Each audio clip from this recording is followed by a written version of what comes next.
Thank you all for being here. Everyone should have a very brief agenda here for the materials we're going to start with. I'm going to hope that we get a lot of really good things done in a relatively short period of time, so we minimize how much time we take out of your day today. So if everyone is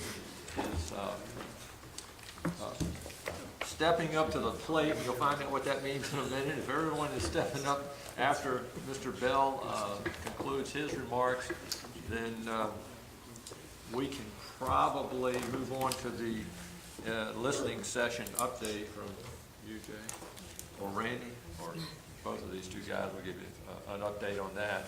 Then we can get you out of here. So to tee this thing up, as you can probably tell, well, first, are there any new faces around this table? And we'd like to, let's start then at my right and come around and introduce yourself to everyone. Thank you so much. Everybody can hear me okay? Yes. Thank you. First of all, I want to say Happy New Year. And happy Three Kings Day. I represent the Hampton Roads Hispanic Chamber of Commerce. My name is Olga Torres, and I'm the president of the organization. And I've accepted a couple of invitations, but I haven't been able to make it. I heard a couple of coughings going around the room, so I'm glad, I didn't make that a decision not to show up today. I'm happy to be here, and I'm looking forward to learning what this organization is all about. Thank you. I'm Julie Tim with Hampton Roads Transit. I'm the Transit Development Officer. Everybody, or just me? Well, I was looking for the new faces, but anyone who. I think everybody would be helpful, so we can. All right, let's do that. You're right, because the new faces will hear everybody. Todd Go ahead, Sullivan Todd. with the Hampton Road Center for Civic Engagement. Thank you. John Skirby, Senior Services, Southeastern Virginia.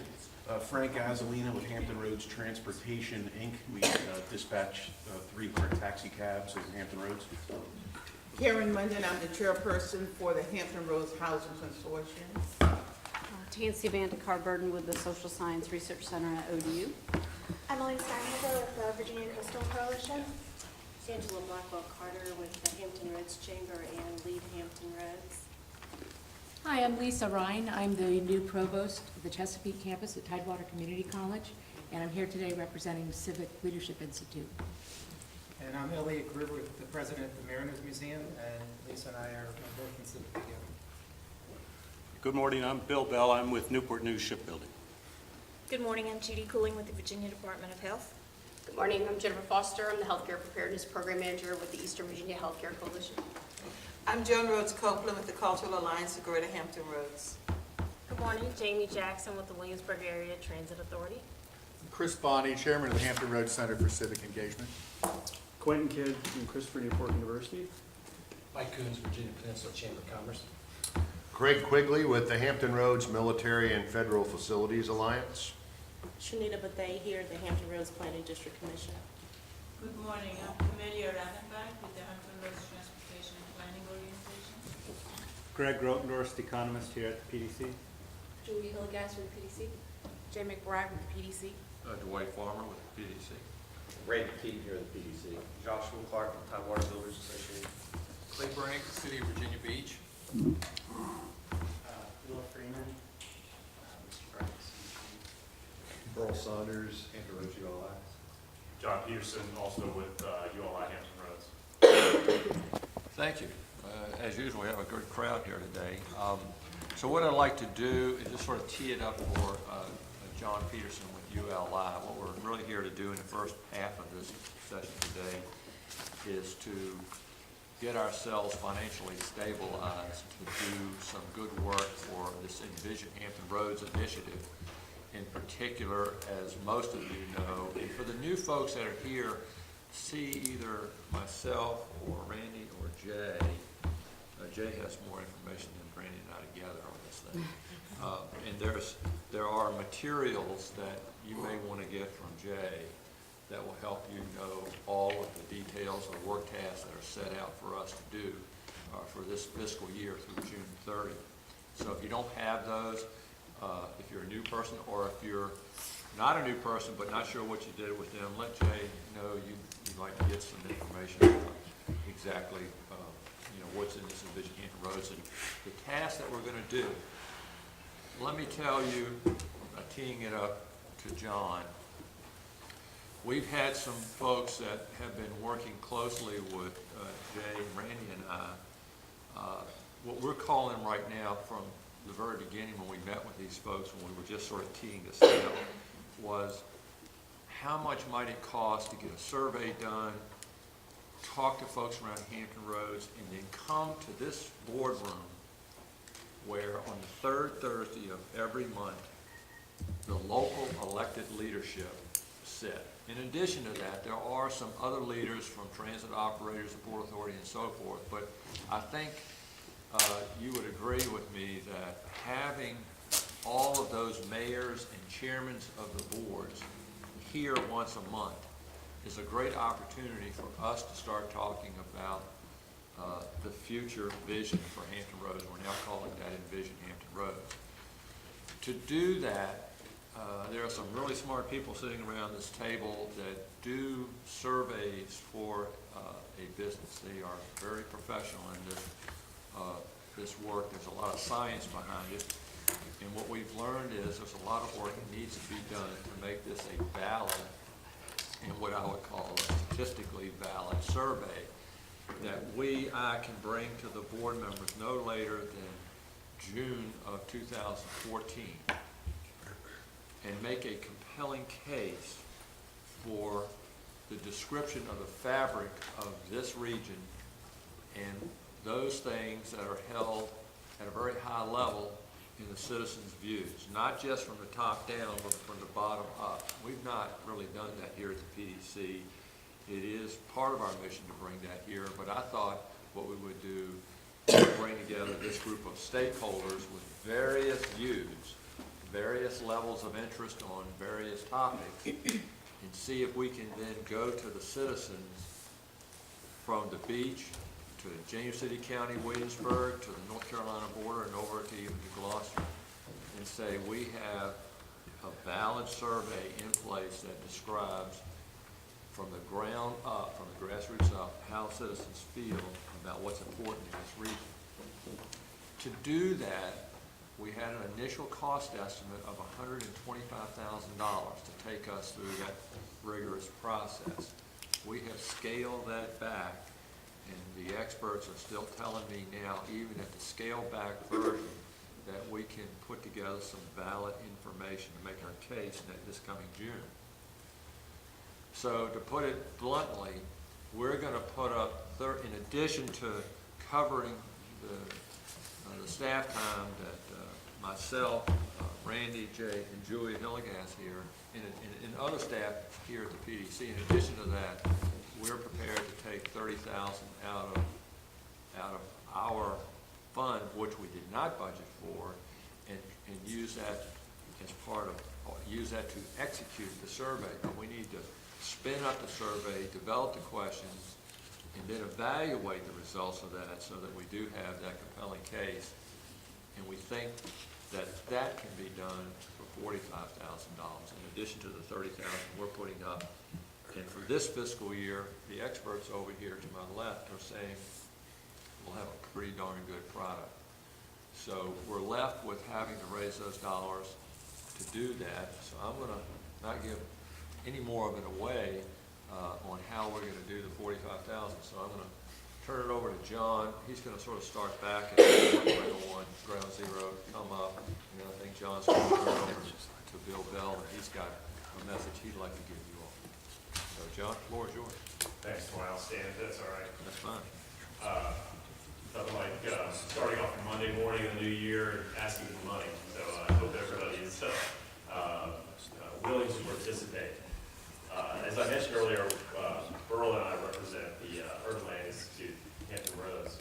And many of you probably participated in the reality check exercise that we started in 2011, actually. Had a subsequent follow-on program with Robert Monroe from Envision, Utah. And I'd like to say, I'd like to think, and what will back me up, is that that program really accelerated the regional visioning conversation that was, I think, already happening in Hampton Roads.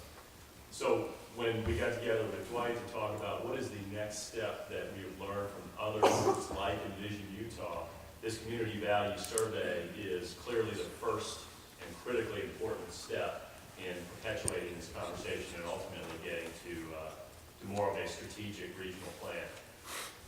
So, in talking to Dwight about how to accomplish this, we talked about using some of the lessons learned from Reality Check.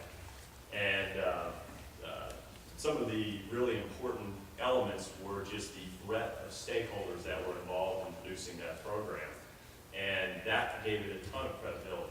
Obviously, the wider group involved, the bigger tent, if you will, the more credibility the program has.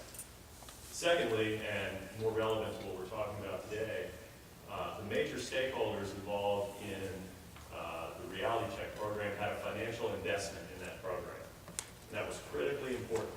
It demonstrated, and I think nothing demonstrates commitment like financial contribution, but it demonstrated the importance of that effort, and it, more importantly, demonstrated a commitment to more of a regional viewpoint.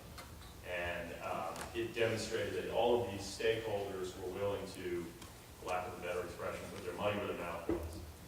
So that's really the essence of what we're talking about today. The stakeholders in Reality Check for Old Dominion University, ULI, PDC, and what I think is the former Hampton Roads Partnership. And all of those groups made significant financial investments. And notice the word that I'm using, investment. I think that was critical to raising money for Reality Check, because most people consider an investment to have a return on that investment. And we think we've demonstrated with Reality Check that those individuals and those groups who made an investment in Reality Check are seeing the return on their investment with some of the work that's being further done by this group and others. So what, very simply, as Dwight put it, we have $75,000 in order to accomplish the goal of this survey. The PDC is, of course, going to provide $30,000 of that, so we have to raise $45,000. What we're asking for is a contribution from each one of the groups or individuals that you represent of $1,000 each. And that will get us most of the way there. And then, as Mr. Bell will explain, the Newport News Shipbuilding has made a very conscious and generous commitment to this process as well. And I'll let you take that in just a second. So if each stakeholder is able to contribute $1,000, that can be from either of course, the organization, if you represent an organization. ULI is a nonprofit organization, so we understand sometimes budgets are obviously tight, and we have committed to make our $1,000 contribution. What there's also the opportunity to do is to go to your board members or individuals that support your organization and ask them to contribute as well. So it's not just that we're asking $1,000 from each group. How you get that $1,000 is up to you, either from your budget or from your membership or board members. ULI is a 501c3 organization, and I'm talking in very rough terms because I'm not an accountant, but I do know that what we did with Reality Check is that foundations made a contribution to ULI Hampton Roads, and that was able to be done, that was able to take advantage of the tax consequence. Dwight, if I can kind of ask your staff, what would be ideal is if we could send out an electronic commitment form to each of the stakeholders and ask every stakeholder to commit to being able to provide $1,000 on behalf of the organization you represent. And in that form, be very simple, just provide $1,000, describe if you need to make that check to ULI Hampton Roads for purposes of for tax purposes, and most importantly, hopefully everybody will be able to make that commitment. If you cannot make that commitment, or if you don't want to make that commitment for whatever reason, if you could explain why, and it's not this is not a The objective is not to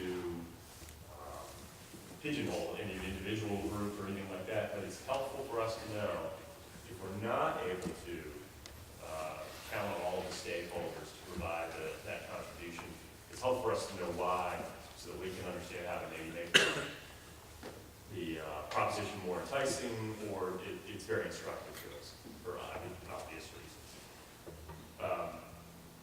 One just very small suggestion is that as we're working on these listening sessions, and I don't know how many of you all have participated in them yet, they are a very critical way, we think, to raise money.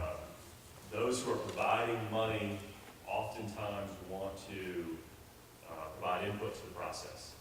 And certainly a listening session with any individual contributor or with the board members of your organization would not only be helpful to Chris and Quentin and John and others who are going to be working on the actual data, but also would provide them some sense of ownership as well. So we'd strongly suggest that that may be a strategy for raising that money. Mr. Bell, well, we approached, I approached Mr. Bell and his staff several years ago about reality check. And we were very pleased at their reception because we felt like we had a real good dialogue about the challenges that shipbuilding faces, both with employee generation and regeneration, and the fact that they are truly as regional an organization as probably Hampton Roads has. So we're very pleased that they saw the value of reality check and hopefully are realizing the return on that investment. They made a generous commitment to this process, and I'll let Mr. Bell explain that more, but I'll turn it over to you, unless there's any other specific questions to me about this effort. Yeah, maybe for the benefit of folks that are new around here, it's like the proverbial cart before the horse. You're asking for money, and I have no idea what the survey is going to do for me, right? Or what it's going to do for John at Senior Services. So we don't know, why you're asking us for this money. Maybe Fair our enough. first time here. Right. I started my discussion a little bit from the premise that most of the others in the room have, in fact, been part of the discussion a little bit more and understood what it is we were doing. So maybe to get to the what of it, and I don't mean to pass the buck, and I don't mean to put you on the spot, Chris, but I'm looking at you only because we've talked about this a little bit. Perhaps you could explain nuts and bolts of the survey. John, let me do something. We got a problem here in that Mr. Bell is supposed to be out of here at 11. Let me take an opportunity to let him tell you what his commitment is. And then for those of you who are new, this is our 4th stakeholder meeting, so a lot of folks have got a lot of background that the new folks don't have.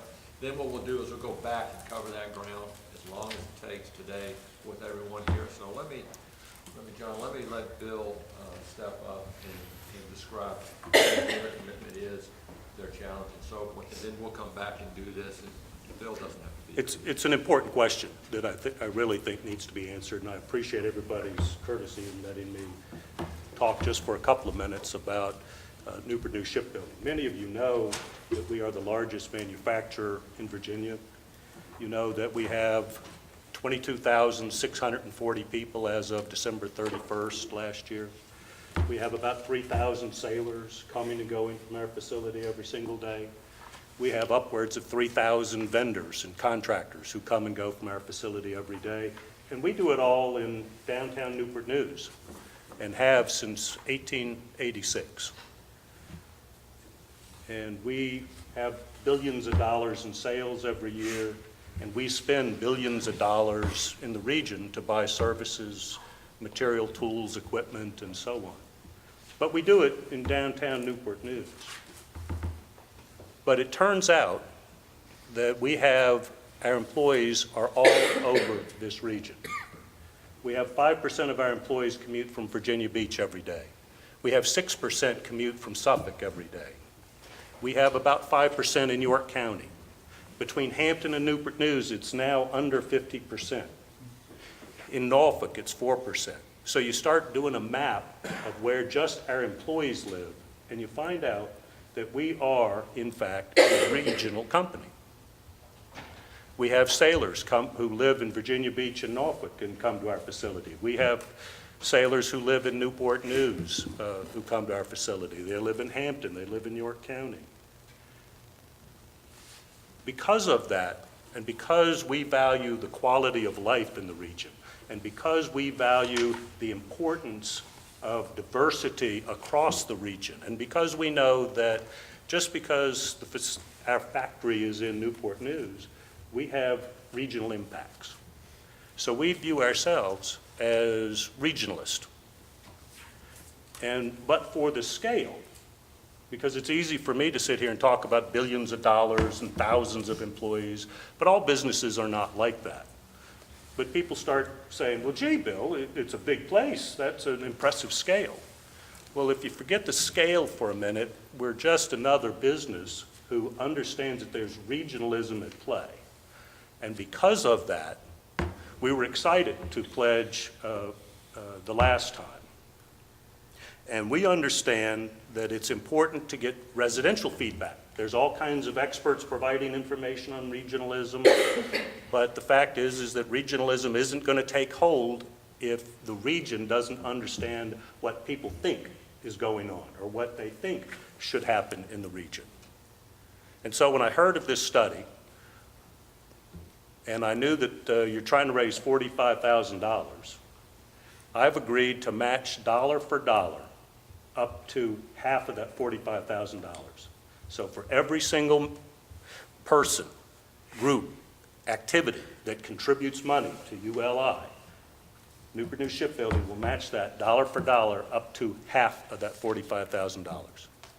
We're pleased to do that. We're excited to see the results of the study, especially when you understand a little bit more about what the study will actually do. I know that we're kind of getting the cart before the horse here, but I do appreciate the leniency for my schedule. Yeah, Bill, Jay's has gone off to get some of the old material. We'll get that back and assemble for everyone, particularly for the new folks that are here. So I chatted with Bill. And I talked to John and Burl about how we do this, and we just needed a catalyst. So I gave my good friend Bill here a call. He hasn't described this in his remarks here, but they have done so much for the PDC, the TPO, outside of our budgets at their own cost on the Freight Transportation Advisory Committee, that these folks are so committed. They've gone out and put a wonderful video together when we were getting down to the bottom line on making some critical decisions about funding infrastructure improvements. And it's probably the premier video I've seen of this region and what it does. If you haven't seen that, we can get people links to that. But Bill in particular and Newport News Shipbuilding as a company just continues to be a premier citizen here. So we're grateful for this, and we're grateful that we didn't have to twist his arm hard to do this challenge. So we're excited about the challenge, and now we hope we can spread this thing to where it's not a huge burden, or one that's possible if we put all of ourselves together as we move forward on this Envision Hampton Road. So thanks a whole lot, Bill, for doing this. Any questions for Bill before he leaves? Does everybody understand the mechanics? Again, if we have to, we'll spend some time on getting everybody up to speed on what this Envision Hampton Road is about. But if you want to ask any specifics to Bill or to John about the mechanics and the 501c3, their contribution on the challenge or the match before he steps out, this is why. And if you think of something later and you say, well, gee, if I'd only thought to ask him this, give me a call, send me an email. And so, Dwight, if people don't have my phone number and email, it's on the sheet. You can contact me or Jay or Randy. We'll get you hooked up. Okay. Thanks for coming up. Thank you. Good luck. Okay, John, you were referring. Well, it sounds like you've got some. Well, Jay has stepped out to get some materials for the background, what this is all about. So it's probably going to be a little bit of delay to get that here. And I'd like to get that all in front of you, but we can still have a conversation. I think John, you were referring to. Well, yes, and I looked at Chris, because the first one I saw, but obviously Quentin or Nancy, the experts in the room, I should say, who are actually going to be producing the survey itself, may be able to describe a little more eloquently the purpose of it and kind of the background of it. You know, Dwight, it might be helpful if you explain how you came to this conclusion after meeting with Robert Grove and understanding their experience. I can sort of do that off the cuff. Let me see if I can spin those old synapses. When John and Burl both came to me and asked if I and the PDC could help promote the ULI Urban Land Institute's reality check from a year or so ago. Is it going on 2 years now? 3 years now. In May, it's coming up May, it'll be 3 years, I guess, and kick this thing off.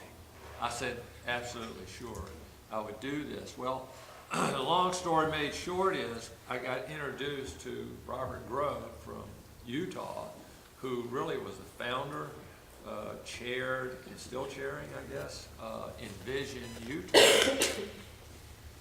And what astounded me after this 2-hour dinner with just Burl and I and Robert Grove sitting there was that he had essentially taken a group of folks who, and I have said this, and no one has told me to change the way I describe these people, but libertarian comes to mind in that these are people who like to do good things but don't want to be told how to do it, when to do it, and how high to jump. And I asked Robert, I said, how did you pull this off where you brought these various localities, these various local elected officials and come together and do a lot of great things that you wouldn't think that a community like Salt Lake City or Utah would do, given the political climate there.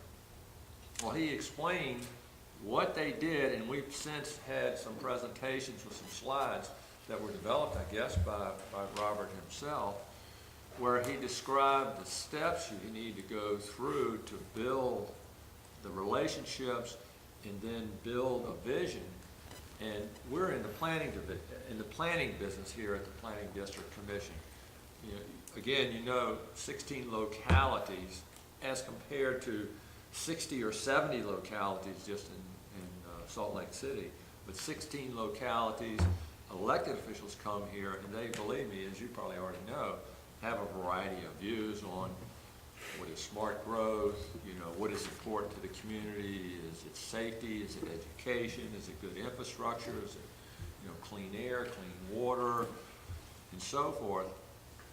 And he said what they did was they went out and developed the foundation through survey work that is statistically valid from the grassroots up, asking the citizens in a very scientific way what values do they hold most high across all of these 60 or 70 localities, and I think it's hundreds, if not close to 1,000 local elected officials. And they consolidated all of this information from listening sessions and from the survey that they executed across all these localities and brought this information back, and I think took the very top things, I will say, let's say for discussion purposes today, the top 10 or 12 things from all of the things that all of the citizens in that state and in that region held high on their list of things they most desire to see their community do and see and so forth, and told the elected officials sitting around a big table probably like this and said, we can show you the statistical validation that in each of your communities these things are held most high. And it turned out, Robert Grove said, that based on that scientific evidence of these some social issues, some other issues that were not so social, that they could stand on those as a platform and move the region forward with this as their foundation. It wasn't CEOs of a group of businesses like Bill Bell's company, or people like Bill or anybody else. It was from the ground up, this is what's held most high. And those elected officials jumped all over that. They did some things, when you read, in the literature what they've done some things that you would never believe could be done in a state like Utah or in a region like Salt Lake City. It was phenomenal. Then I look back at, what the Code of Virginia allows in planning districts like our metro area, and we can do that with 16 localities. But I'll tell you from my personal and professional experience in this organization for 35 plus years, when I come in here to talk about regional governance, they want to throw me out of my own boardroom. So governance is not on the table. So let's make that clear. We're not talking about overthrowing 16 governments and consolidating them to one government. What we're talking about is 16 governments picking and choosing 5 or 6 things that are common throughout. It's the thread that's common throughout. And let's see if we can get all of the 16 localities to move forward and advance those 6 or so issues that are held most high. And I don't know what those are right now, to tell you the truth.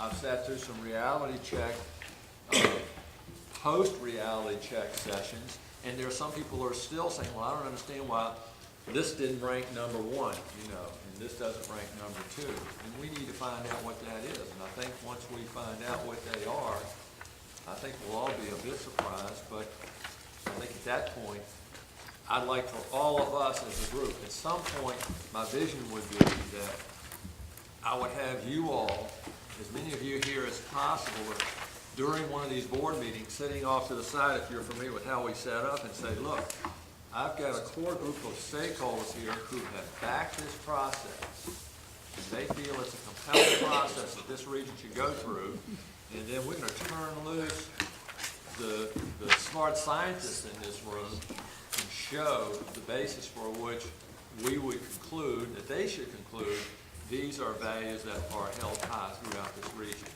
And it would be a compelling case made for those 16 governments to start to move forward with a vision for Hampton Roads that would build upon those values.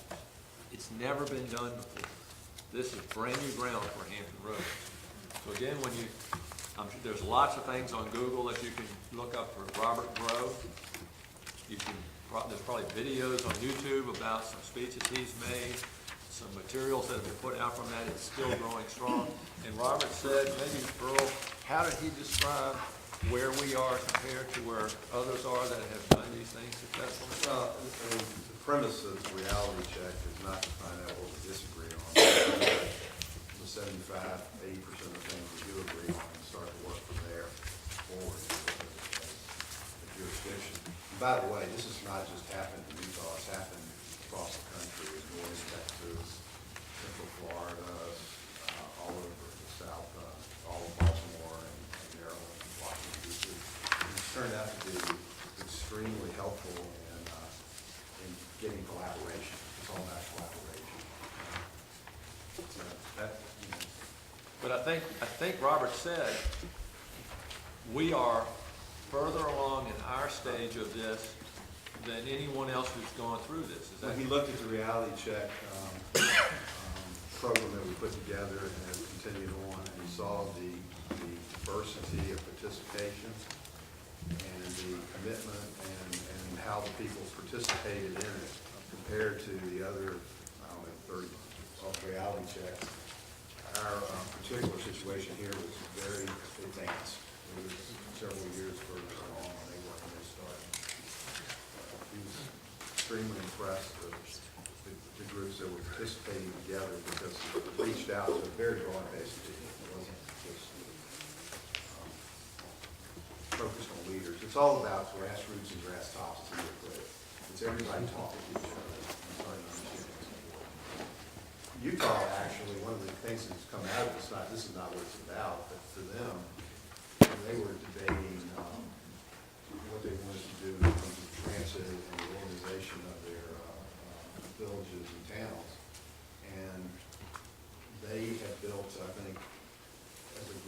decided that they really wanted to have an internal transportation system. And out of this, they built 100 miles plus of rail and have another 250 committed to. And they've actually become one of the most urban, advanced, quality of life areas in the country, which before they were very anti that type of approach. So it's worth looking at, it's worth going online, checking out. And just so you know, this didn't come out of, this started in Utah back in the 90s, and the early part of this was not successful.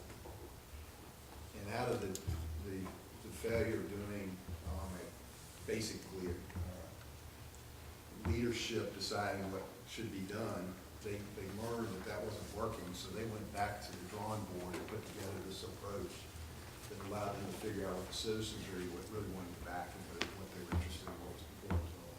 And that's when they really had success. This actually grew out of a lot of trial and error. Yeah, I think our failure, if you recall, was we had a referendum on transportation in 2002. That was a top-down approach, and it failed miserably 2-1. So we're resetting to go from grassroots up, and whatever that reveals will be the foundation for moving forward.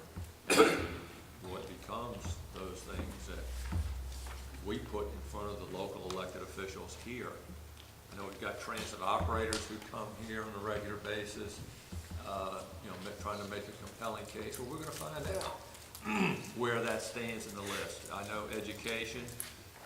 Sharnita's here on housing. She worked here on a number of programs, including affordable housing. We're going to find out where that stacks up in that list.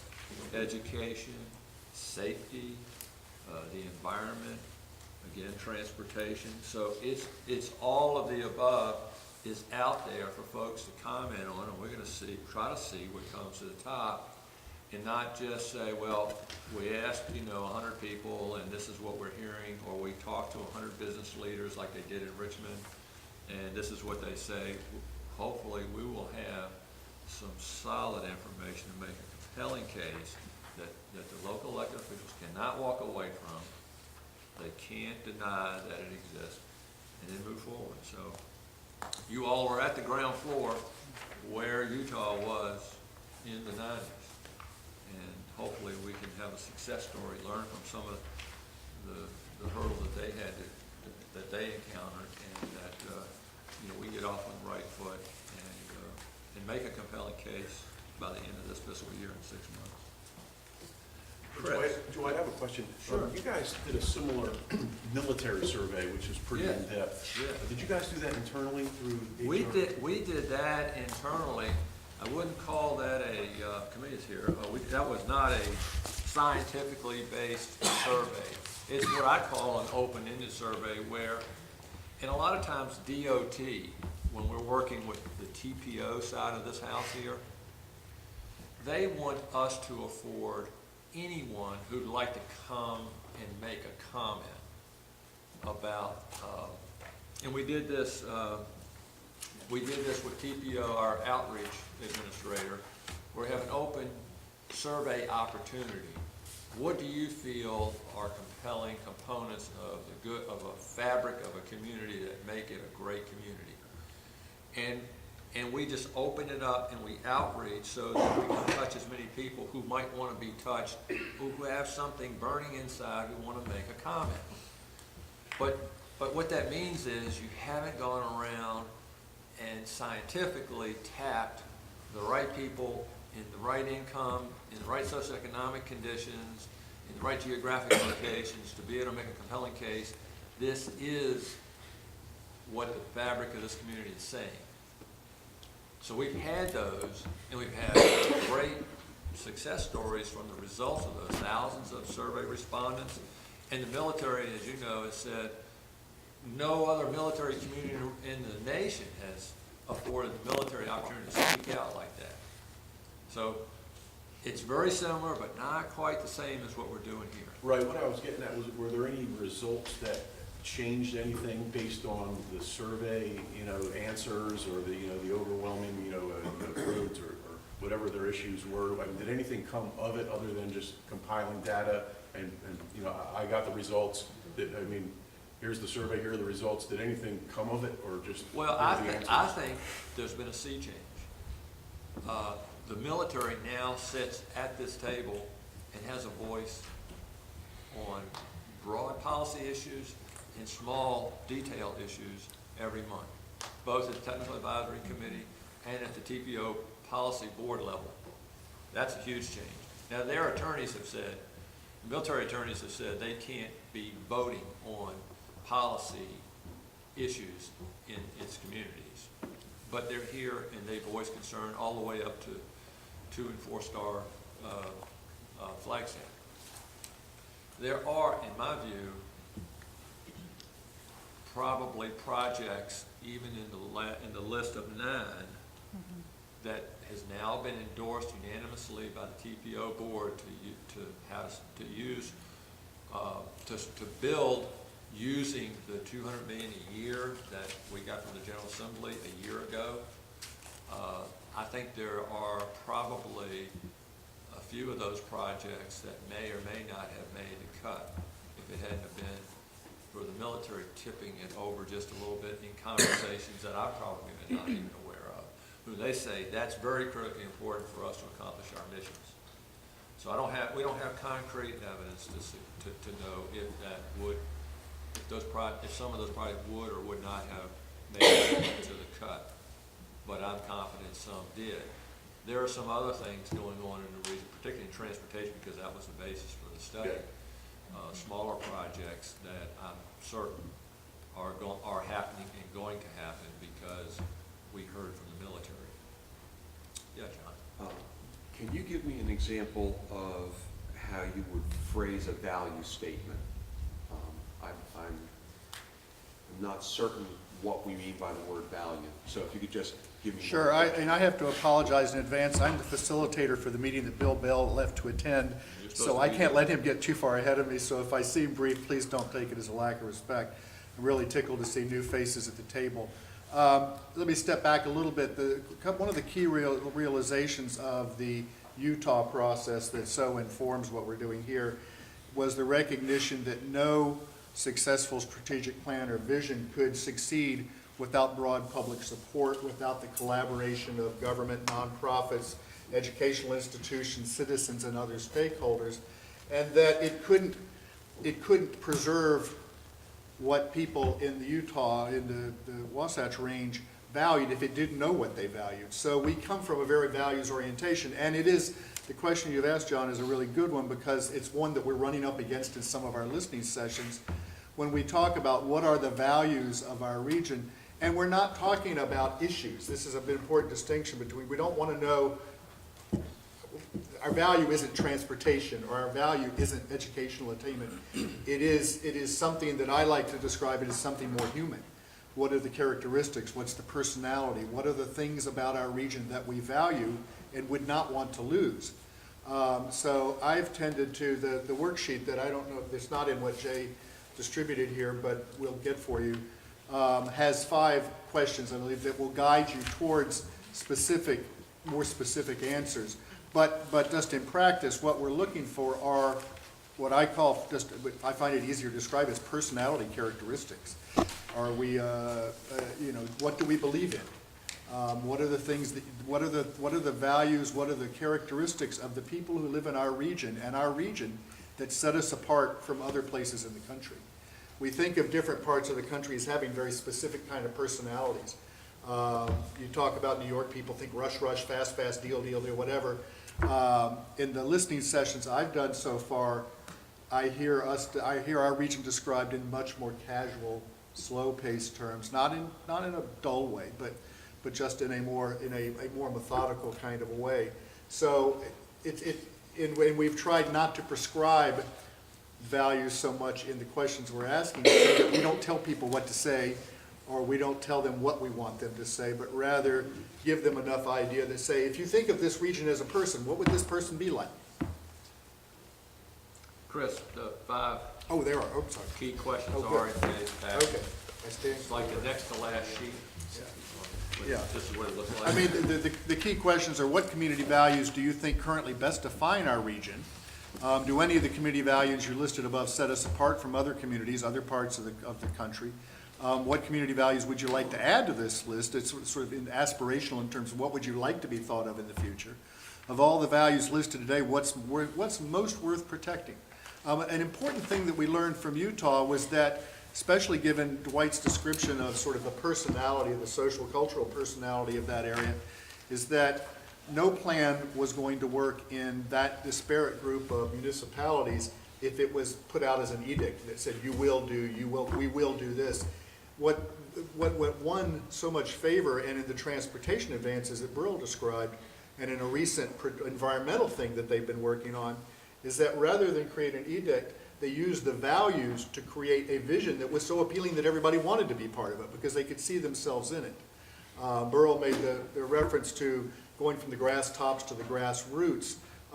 This is a really interesting project in that it is more grassroots than perhaps any kind of visioning project has been done in our region before. And to kind of jump to the process, we have an unusual opportunity, an exciting opportunity, and also a very large challenge before us with this, is that the exciting part of this is that it's the first time we've ever done something like this in this region. We're kind of finding our way. And it's exciting because it gives all the other stakeholders in our community a chance to be involved in something where they haven't been represented necessarily before. The challenge side of it is that we've got essentially 6 months to do it. And those of us, whether we work in institutions, whether we're commercial researchers or whatever, you know, we would prefer to have a longer working window, but we don't have that here. Dwight has a deadline that he has to present to his board, and so we've come up with a pretty simple two-step process, which we're discussing here today, which is during this month of January, we want to listen. We want to as many people as we can, and the diversity of people at this table and the groups represented is a good example that we have spread these questions as far and wide as our networks have allowed us, and we welcome further. But we're using this time to go out and talk to people and say, okay, what are the community values? What's worth protecting here? What defines us? What sets us apart? And once we've sifted all that back together, there'll be a little bit of synthesis to look for common elements. We will do a quantitative study, a survey that may be done with Christopher Newport, with ODU, with how the details of that have yet to be worked out, but we'll conduct a survey to quantify the responses so that when Dwight has to go back to his board in June, he's not just got the input from what may, we think, already be more people than have ever been asked before, but he'll have numbers to back this up and say there is, we've tested this against the larger population of our region, and we can fairly say and honestly say and stay with some statistical validity that we have taken an accurate snapshot of the community values of our region and use those to inform the planning process that follows.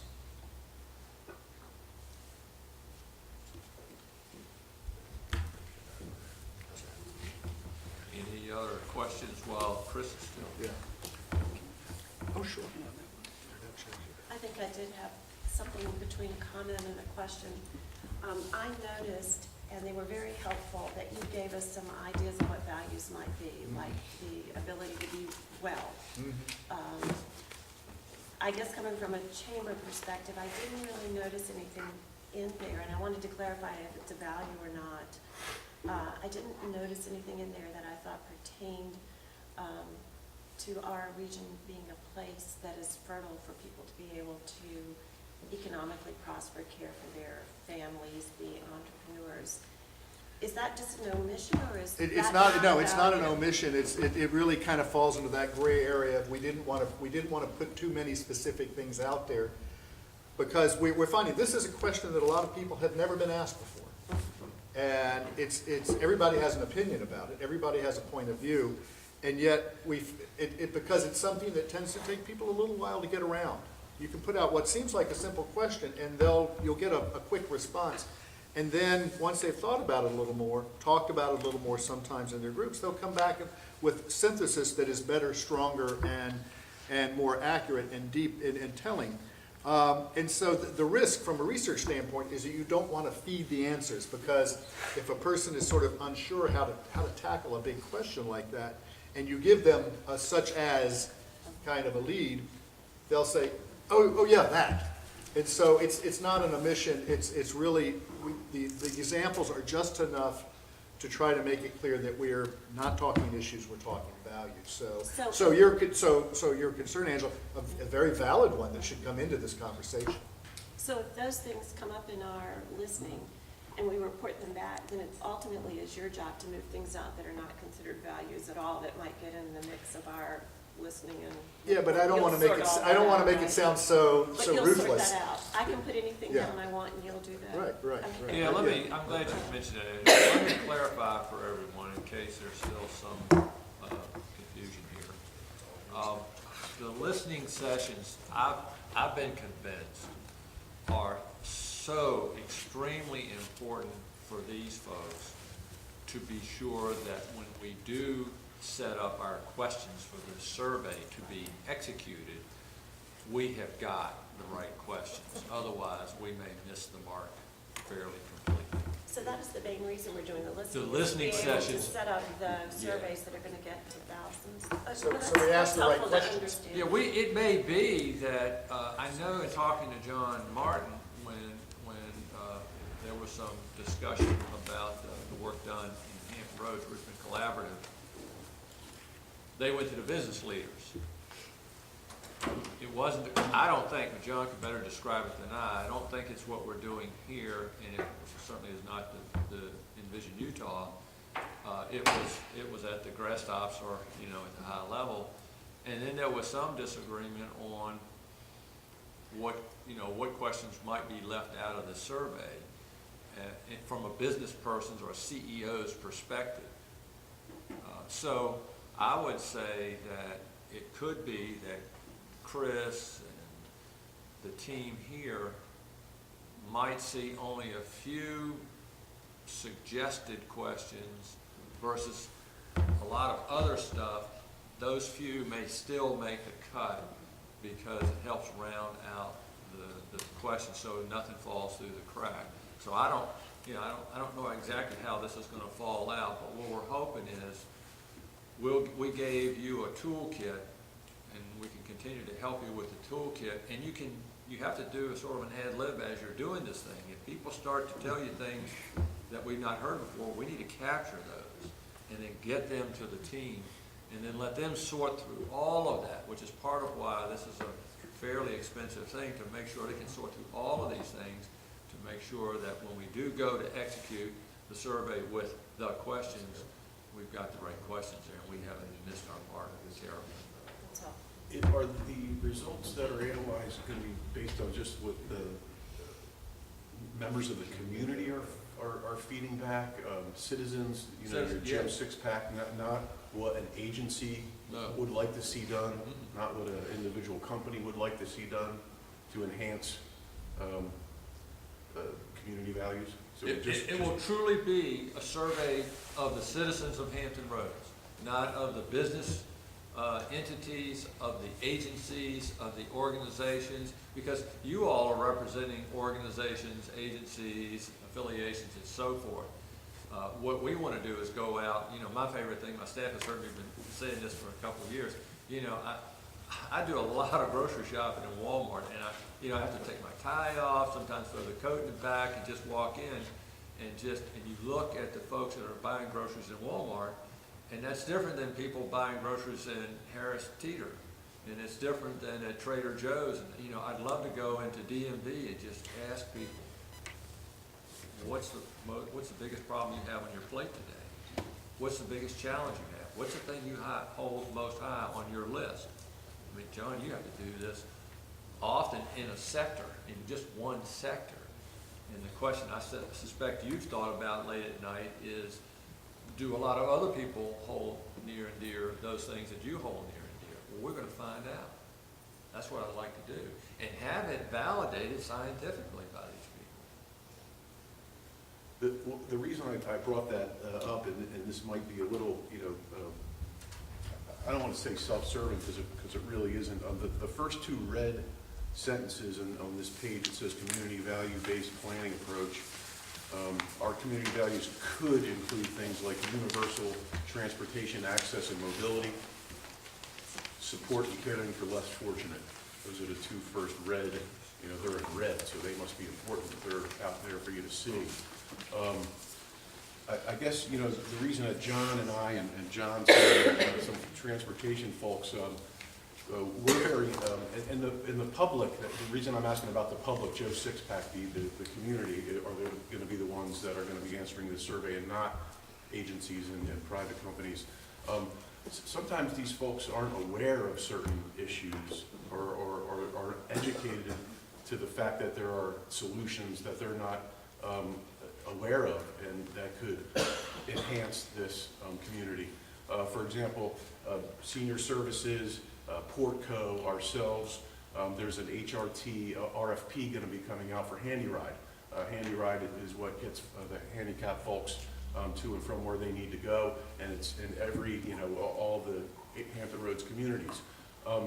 We got together and formed kind of a coalition saying, hey, local agencies can fill this gap. We have recognized redundancies or duplication of trips where, for example, in one neighborhood, a senior services van could go in and pick somebody up. 2 minutes later, a Jewish community center van will pick somebody up in the same block. 10 minutes later, another vehicle from another agency is picking somebody up, and it's just overlapping and wasting optimization of routing and getting folks to where they need to be.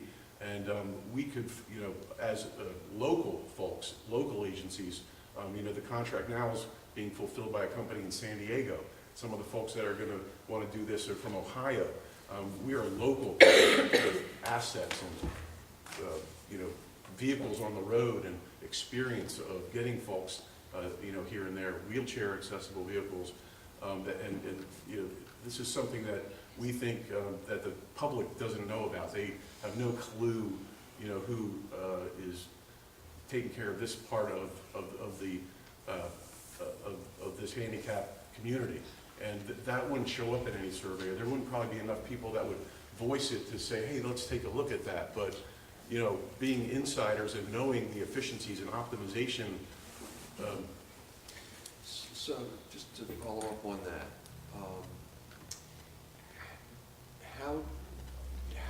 what values did people communicate in Denver, or I'm sorry, in Utah, that caused their elected officials to commit, obviously scarce resources, to create this mega public transit system? What was the, how did the people articulate those values? Well, I don't know if this would be as helpful, but when we had the last program, we taped Robert's speech that really explained their experience there, and we could make that available. It's just, I think it lets you see, but one example that he gave, for instance, is they came to this determination that it's really important within their community for the broader extended family to have opportunity to be able to stay in Utah and function there, that their kids could grow up there, that their elderly could be taken care of. And you take that baseline, and you start then extrapolating that decision making. Some of the things you're talking about are very much part of, how that would work. I'm just using that as some, I think you need to see that yourself. If you're interested, the ULI will make available the tape of that session to anybody that would like it, and you can hear him talk about this very subject. Let me say this. It's interesting to get into the weeds a bit on handy ride type stuff. I don't think what we need at this stage are folks that say, I need more handy ride service.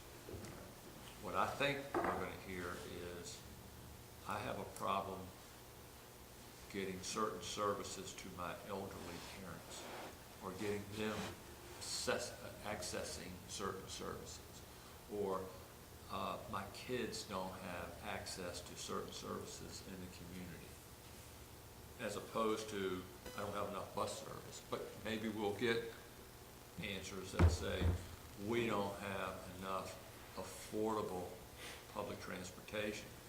What I think we're gonna probably get somewhere in there is in Shanita's field is, it's very difficult to find affordable housing in the locations that make sense to my family. The conversation I had with both of my sons yesterday, who have both left the region, we were talking about when they were kids, they couldn't get part-time jobs on public transportation. So that, I mean, as a value. Right. I will be surprised that there will be communities who say, I don't feel safe in my community at night, maybe, or I'm not sure I'm getting good,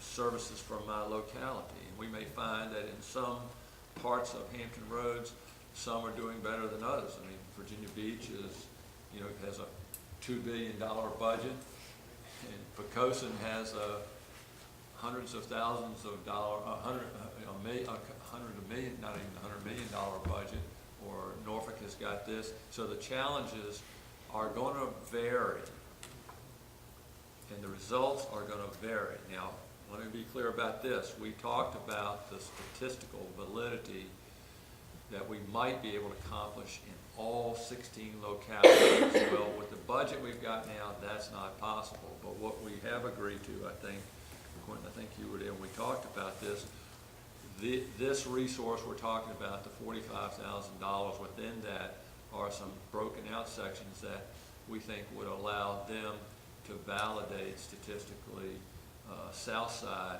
east and west, and for Mike, peninsula, east and west, or north and south, however you define that. So we can say for the peninsula folks, or for the south side folks that live east of the Elizabeth River, these values are statistically valid for that part of this community.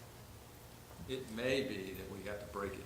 We have to do some subsequent work where we can convince James City County that they are valid, or at least 3/4 of them are valid by 70% of the population in James City County. I don't know that we don't have to go to that, but we will break it out and not just say it's a statistically valid set of statistics for the region of Hampton Roads, but for the 4 sub-components of Hampton Roads, at least for this step in this long process. So I don't know, again, Jay's gone to get some of that material, and we can make it available to you, but it's all over the map, not geographically, but in terms of issues.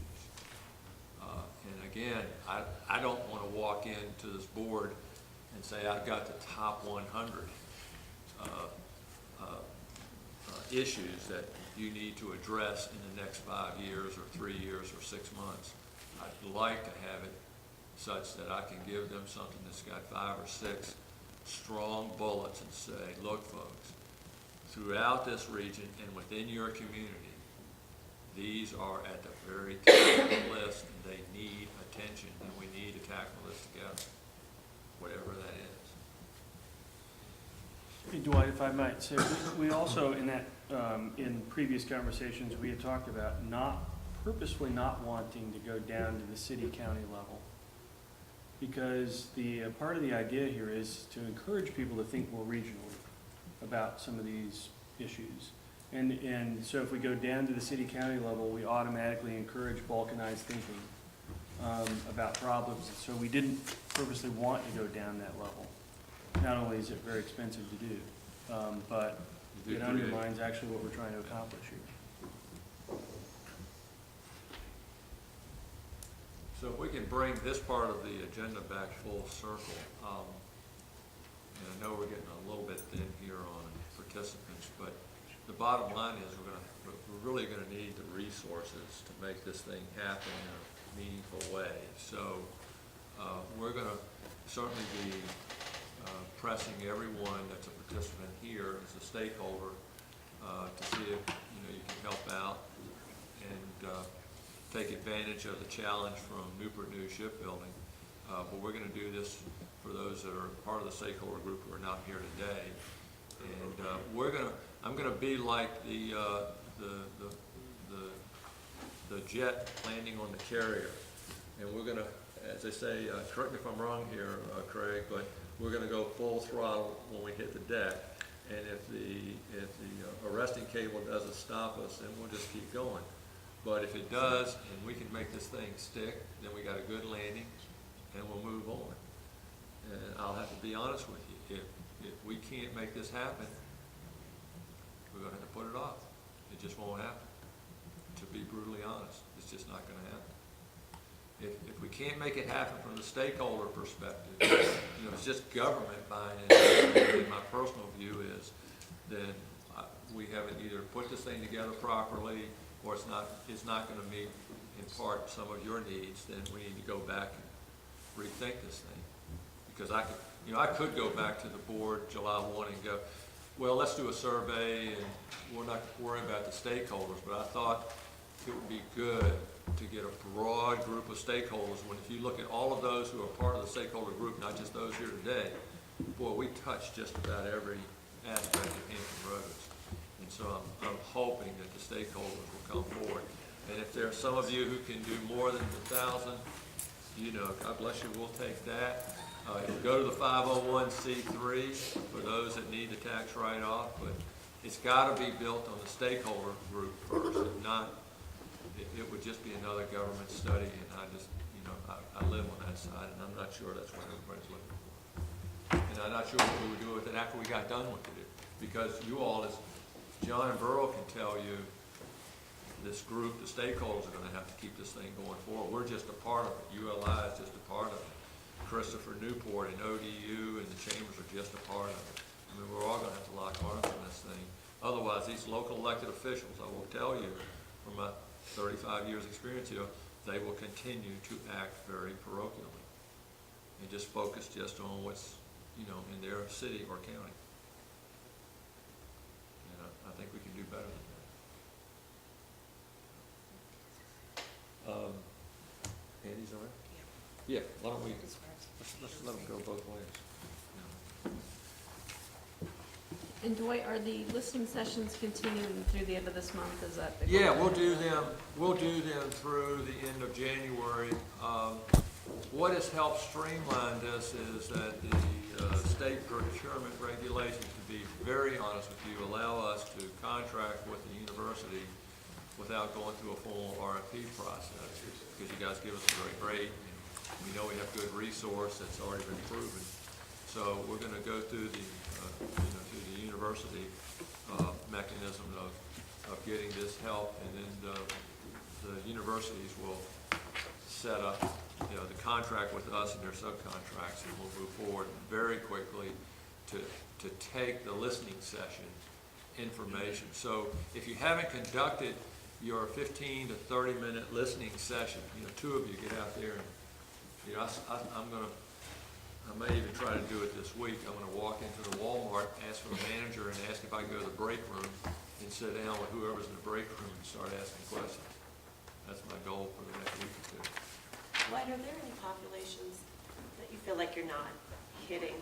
I'm going back to a lead board meeting tomorrow morning, and if there's an area that you think is, we need listening sessions, we can for the listening sessions, gosh, there may be a huge number that we're not hitting, but we're trying to get at that.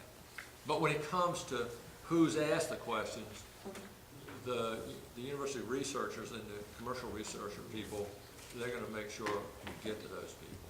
So the questions will get to the right people. But the listening sessions. If I try to get people to take listening sessions, do we know already that we're getting enough young professionals? No, we don't. Enough No, I'd say just do it. Just go ahead out there. Just use your do instincts. whatever we just use our own. Use your own instincts and get out there. If you think somebody's not being underserved, that or hasn't been heard from, just go out. Just make sure you identify exactly who it is. We talked about that internally. We brought Jay and Julia ran a session for the whole group. But I challenged them and I said, well, what if we broke up, because we've got people who are transportation engineers and transportation planners, and then we've got people who do like work for Julia, who do environmental education work. If we mix them and then Chernita and then the folks that work for Jay and then Randy, mix all of them in, I characterize that as stew. So you're gonna get this stew flavor. I'm thinking we need to find small homogeneous groups that have an agenda. And let's hear from them so that their view doesn't get washed out. And then we'll feed that to the research people and say, hey, here's what, these folks think, and it hasn't been washed out prematurely. Dwight, is this from the Hampton Road study, or is this Utah? This is an example from Utah. Okay.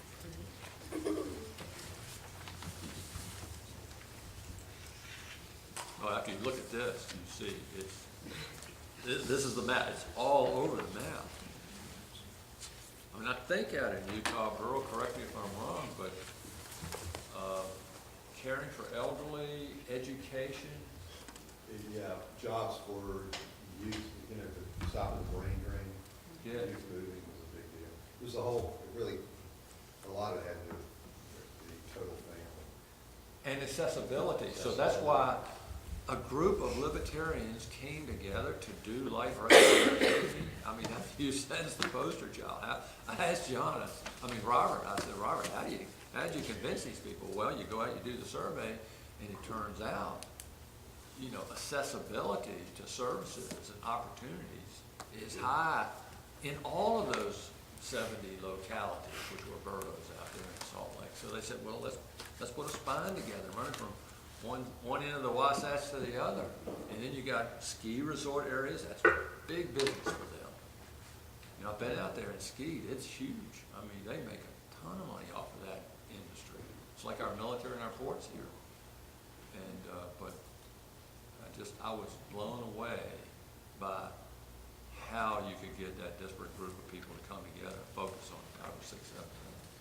And you don't do planning until step 4? Step 4. We don't even, see, I want to jump out the gate and start doing planning away. And Robert said, no, planning comes at step 4. You got to do your homework before you start planning.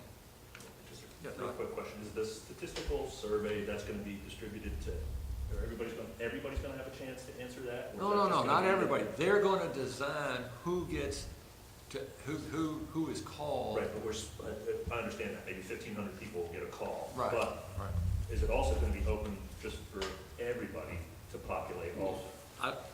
Quentin's not here. Yeah, you need That's an open survey.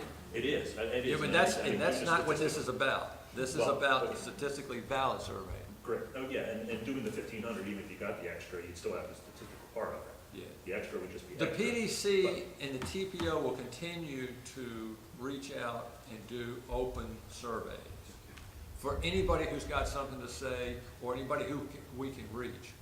I mean, Kendall's not here for transportation. What kind of questions? I mean, not related to Envision. Not related to this. Just your general open questions. Yeah, on very focused things. Like, So what I'm kind of getting at is, where are you generating the grassroots, other than us going out and talking to maybe 10 people in a couple different meetings in January? If we get 1,000 people that we've interviewed for the first part of it, they're kind of left. So when you get the rest of, when you get the other 3,000, 4,000, 5,000 people on Hampton Roads involved in this. to do a statistically valid survey, the experts are not here.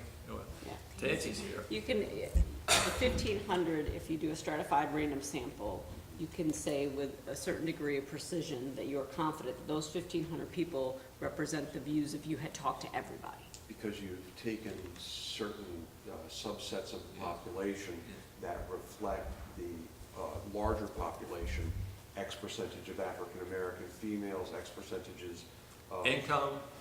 Yeah, at certain levels of income. Geographic location. And you oversample some if you need to. And you can weight the data after the fact as well. Yeah. So if you really don't want to get people motivating and going out and doing the next step, that's perfect. Just asking them, just like all politicians do your studies and say, hey, they might vote for a tax increase or something like that to support light rail. Okay, you get all that, but you get people actually energized and behind it. I mean, Well, we were general public behind it. You need more than just. Let me tell you, Todd, we had an 1,804 survey, open survey, so all you had to do was go online or answer something we sent to you or answer the questions we handed to you. And believe me, we had people out nights and weekends day, night, whatever, penetrating the region. And we had 1,800. When I put that in front of the board committee and I put that in front of the board, I thought, well, this would be interesting and it'd be helpful. We had challenges that said, oh, but it's not scientifically based. You got the people who were energized. That's no good. You got people who have an opinion. That's no good. And So, I'm all for statistical surveys, I'm all yeah, about that. so, I mean, if that's the goal, is just to do, a snapshot of what people are thinking. just for this, But this not, initiative. well, okay, so at some point, we're going to try and get the grassroots involved in doing something, or moving, or taking action in plans, or talking to their civic leader, their locality, or their person to meet. I mean, You're talking subsequent steps, Todd. I think. So I'm just making sure that at some point before my group invested $1,000 to get grassroots involved, I just want to make sure that there could be a step in the process for the grassroots to get involved. Dwight, if I may, Just making sure. Todd, these are the steps. Okay, so, And at some point before step 6, they'll hear about this, the general grassroots, and know about it in the past. but there are still people, Part of it somehow. there's still people who count as much as you or I, who don't even know we're having this conversation. I would think about 1.8 million probably don't know about it. Well, yeah, at a 1.8, probably 1.75 aren't in the conversation.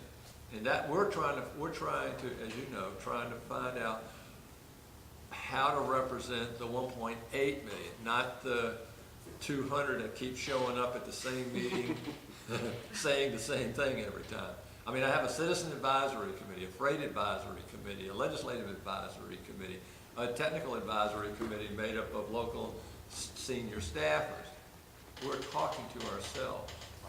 So I'm trying to stop talking to ourselves at this one moment and have Tansy, CNU, ODU, the SIR, and Chris Bonney come back and say, this is really what the community feels. Dwight, can I add something here? Todd, for those specific issues, like, I'm dealing with transportation, we are doing, it's an ongoing process for us. We just completed one, like Dwight mentioned, 6 months ago on transportation planning, and we have those open, web-based type of surveys constantly, and it's an ongoing. We're doing one, actually, the one that we're planning on getting CNU to do for us, it's another statistically valid survey. It's on the tolls at the Midtown Downtown Tunnel. We're going to do that survey next month, next couple of weeks. So And we're doing, the PDC and the TPO are both doing blogs on a regular, every couple of weeks, Julia? We do Week, that, 2, 3 weeks. We put those out. We receive hits. Our Facebook, Twitter accounts are now getting spun up more. There's limited resources we have here within our budget to even go out and have those. So when this gets launched, are you going to put that on your blog?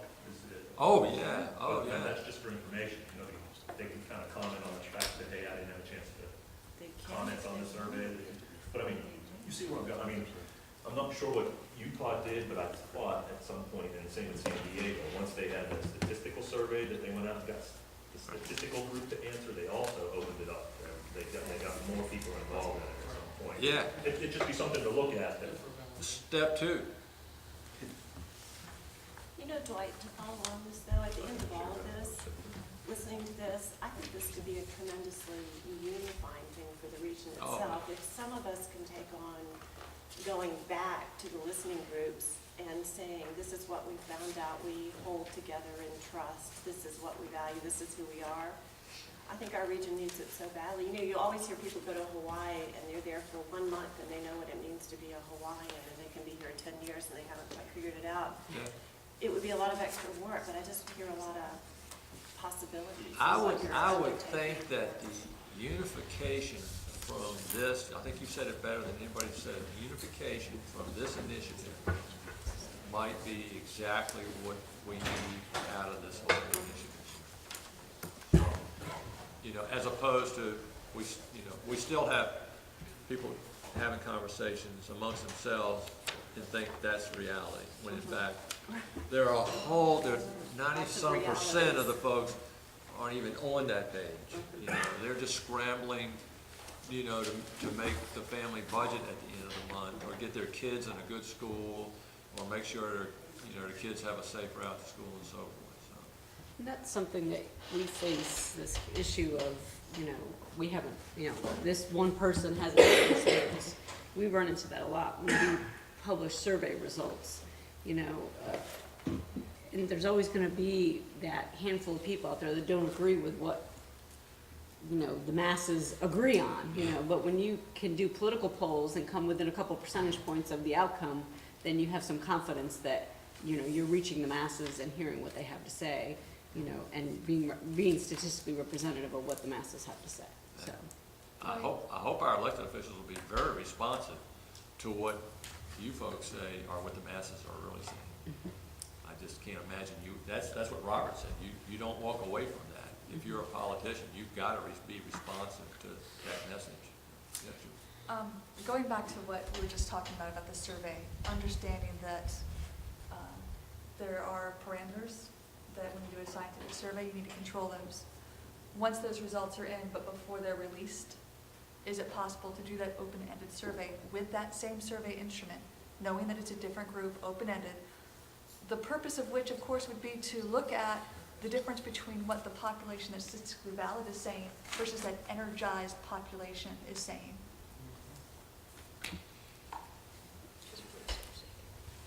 Yes and no. If we want to do this within this fiscal year, as opposed to a year and a half from now. Gotcha. What I'd like to do is put it out there. What I'd like to do, have happen, Julie, is it be on the front page above the fold. And then the blogs are open. And then we find out what people have to say about what they hear or what the masses are saying. And I think that's when it gets interesting. Now, maybe they go, well, finally somebody listened to us. Or maybe there are folks who are saying, oh, no, I don't agree with it. I don't know what's going to happen after we release that, to tell you the truth. I'd just like to get it in front of those mayors and chairs and make the Robert Grow compelling case. You folks do not walk away from these messages. No, I agree. So I think that'd be a great idea to come back and see how this plays, and then see the differences. And we could compare, well, this is what we have been doing when we did it from the top down, and boy, it's a whole different course. I just don't, you know, it's not my field of expertise. I'm not a social scientist. You know, I'm used to people telling me I got a problem, fix it. You know, that's what you guys do over at HRT. So now it's more of a, let's step back and find out, you know, what these people I see when I buy groceries every week at Walmart, what are they really thinking that nobody asked them? What's going on in their heads in DMV, waiting in line for half an hour, or when they're waiting for their Easy Pass boxes, you know, at those centers. So I'm hoping we get answers to that. Before we lose anybody else, if you're interested, we wanted to go quickly over, Randy, were you going to go over listening session update? Well, one thing that we've tried to do here internally is try to take advantage of some of our committees we already have in place and utilize those for listening sessions. So we've done a listening session with staff, and we did a listening session with our Regional Environmental Committee the other day. We're asking each of our committees to conduct listening sessions so that we can reach out as much as possible here. We have another listening session scheduled over at WHRO Studios later this month. So those are some examples. So you can do it with your board, with your staff back at your office, with your, you know, tennis partners, or whatever group you have associated with. Just say, hey, can I take a few minutes of time to do this listening session, and just jot down the answers to these questions right here, that the 5 questions we want everyone to answer. It doesn't have to be real fancy. Just get the information and send it to us. You can, you know, scan and email it back to us, or send it by email, however you want to do it.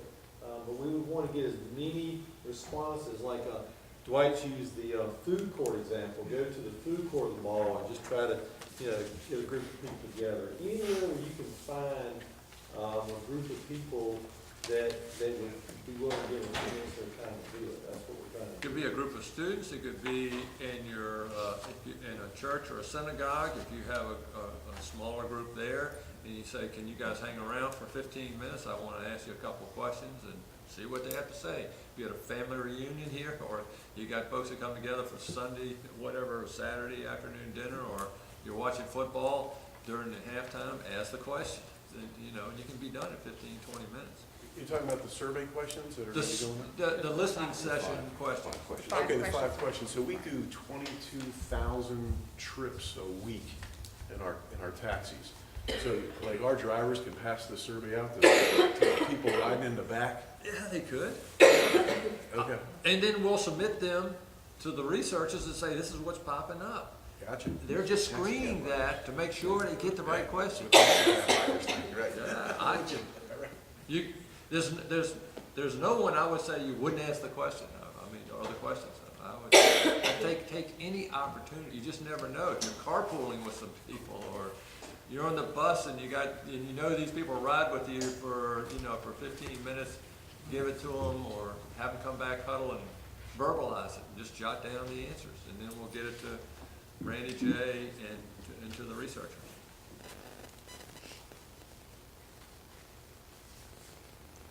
Again, for Hampton Roads, this is unprecedented. That's why we're struggling with this, right, John? Because we've never done this before, so. That's true, but at least we have some other examples like Envision To Utah as a help us. roadmap, Yeah, as opposed to yeah. just figuring this out ourselves. Yeah, I can't imagine what it was like in Utah doing it for the first time. That's why it took 25 years. Yeah. Anything else? Dwight? Yeah. My board, and John's on my board, in our 26 years, we've never taken from our nonprofit and made a donation like this. We're Right. going to meet tomorrow, and I'm certainly going to push this hard. Any other words? And literally, this question will come up. Where will the money go to? It- The HRPDC? It will be, the checks will be written out of the 501c3 ULI account based on a contract that I, as executive director for the HRPDC, have with the university consortium. So when it comes out of our budget, it will be going. The check will be written to ULI as the 501c3. Now, if you don't care about the tax write-off, you can send it to the HRPDC and we'll put it in that account. But for those that like to have a tax write-off, the 501c3 is there for that tax convenience. And part of the commitment form, if you will, that I mentioned, that we'll be sending out electronically, we'll have a letter that describes the nature of the 501c3, and it'll tell you details on where to make out checks. Okay. Some of those more mundane details. So that's coming like. That will be coming, I'll work with Jay, hopefully have that out as soon as possible. But the PDC will have oversight over Okay. any checks that are cut, and they will be in accordance with a board-approved contract, HRPDC board-approved contract with the university research folks. Quick question, this email that you're going to send in, is it going to include, some, points to address when you're addressing all boards? I mean, besides what we're discussing, I'm taking notes, and I'm like, how do I tell my folks? The when you challenge make we've any had, kind of yeah, the donation? challenge we've had is, what I didn't personally realize is, we're on our 4th meeting that we have people that are at square one today. So, and reflecting on that, John, we probably do need to make sure that, I don't see why we don't send out the information we've already compiled, some of which has been handed out today, along with the commitment. Yeah. As long as it doesn't get mixed up in too many attachments, and sometimes you get an email and it's got 9 attachments and you just kind of glaze over. This is an ask, so, yeah, I would send it out as an ask. It's a formal request for funding. Yeah. So, yeah, pared down, oh yeah, definitely. quick read, but enough. I mean, because we want people to have a comfort level. I mean, obviously, when we first kicked this thing off, we just wanted to know, first thing, John, we asked is, who's interested? And if you are, stay. If you're not, then it's okay. And then we started to refine, ratchet up, and we did at the 2nd or 3rd meeting say, okay, now we're down to, we need financial support. And I was a little disappointed I mean, because maybe we didn't ask it right, so I worked with folks who had to do this. And I made a call to Bill Bell, and he didn't hesitate. I mean, John will tell you, he believes in the cause, and I asked him if he would do this. I mean, maybe we could have asked him something else, but he said, sure, this is very important to this community. So for him to say, I'll match everybody's contribution dollar for dollar, I mean, I know they're a big company, they're billions of dollars, but, he could have passed on this as easy as he said yes. And so here we are, finding out if the stakeholders are truly in, because as with anything, it's ownership, and if you don't own anything, then it's easier. But if you own it, I think you all will make it the right product. That's what we want, you all to make this your product, not the PDC's product per se, or ULI's, but your product. So we're just trying to be the catalyst to make this happen, but everybody's a stakeholder here. We're just gonna put up some substantial money. Newport News is gonna put up substantial money, and then we're hoping everybody else will kick in something. And those that can put in more, that would be wonderful. If you can only do less, we'll take it. And then we'll see where we stand. Okay? Thank you.